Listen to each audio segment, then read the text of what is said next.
The events of September 11 brought home to Americans the vulnerabilities of our cities to terrorist attack and the threats posed by criminals and terrorists to our fragile infrastructure.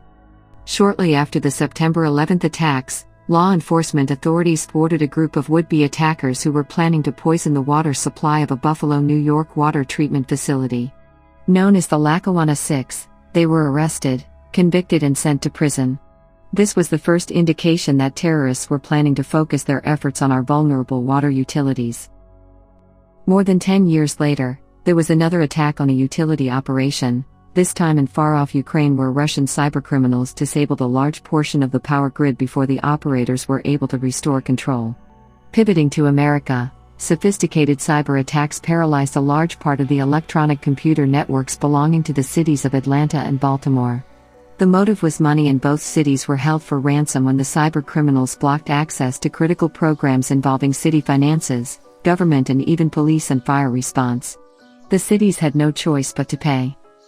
In February 2021, another cyber attack targeted a small Florida water treatment plant by temporarily bypassing operator controls and taking over a critical function of the control system, threatening to poison the water treatment process. These are just 4 examples of what former CIA Director Leon Panetta described as the next Pearl Harbor. The collective result of these kinds of attacks could be a cyber Pearl Harbor, an attack that would cause physical destruction and the loss of life, an attack that would paralyze and shock the nation, and create a new profound sense of vulnerability. As a utility operator or manager, you have a whole host of issues to confront. Threats to water/waste management facilities. CEU Plan has created a series of cybersecurity and assessment courses to assist you in formulating your strategies. Here is instructor Tom Hofer, describing a recent statement from the U.S. government.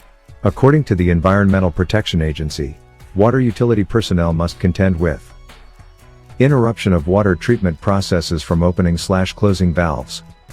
This is exactly what happened at Oldsmar. Overriding alarms or disabling pumps. Damaging system components. Loss of use of SCADA systems. Theft of customer personal or employee data, including financial information. Compromise of the utility email system or theft of passwords. I've told you some of the threats you face, but who are the people who want to harm your utility? Let's turn to instructor Tom Hofer, a former intelligence office and cybersecurity expert. In the Oldsmar case, it appears that an individual hacker carried out the attack. But let's not forget terrorist groups, cybercriminal groups and even foreign intelligence services. You, the utility operator, are the target. Both foreign and domestic hackers are focusing their efforts at penetrating your utility control systems. According to the FBI and Homeland Security, they have already had success. You cannot counter the cyber threats directed against you unless you increase your skill in 2 areas: training and awareness. To defend against cyber attacks, you must identify your vulnerabilities and recognize the threats. Never forget that all computer systems are vulnerable to attack.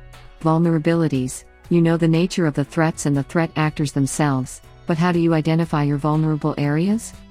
To identify your weaknesses and take measures to counter them, you have to carry out a vulnerability assessment.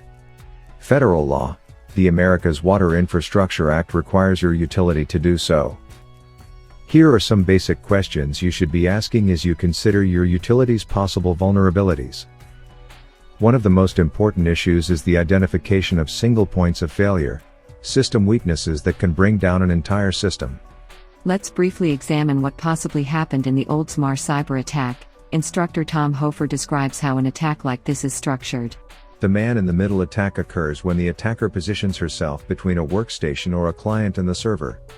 The most common form of this attack, also called session hijacking, occurs when an attacker successfully substitutes her IP address for the legitimate client, while the victimized server continues to connect with what appears to be a legitimate user. This is a very easy way to insert malware into a system, since the server believes it is dealing with an authorized user. This type of attack is a direct threat to utility professionals. And this graphic used by the EPA in its 2018 warning to the utility industry is what a hacker sees when he successfully penetrates a water utility SCADA system. The Oldsmar incident could have been prevented if the system had been periodically updated and patched. This is the kind of information you will encounter in the Vulnerabilities series. There are no shortcuts to cybersecurity. Take these challenges head-on by providing realistic and up-to-date training to your operators and utility leaders. Risk assessments are grounded in the family of the International Standards Organization (CEU) plan. Instructor Tom Hofer explains. There are some real advantages to using the ISO family of risk management in your water utility risk assessment process. You can rely on a common set of definitions as well as an uncomplicated risk assessment process which uses a 4-step cycle: plan, do, check, and act. You will be able to use a common methodology for conducting risk assessments, and your results will have clearly defined risk treatment options that you can put into practice.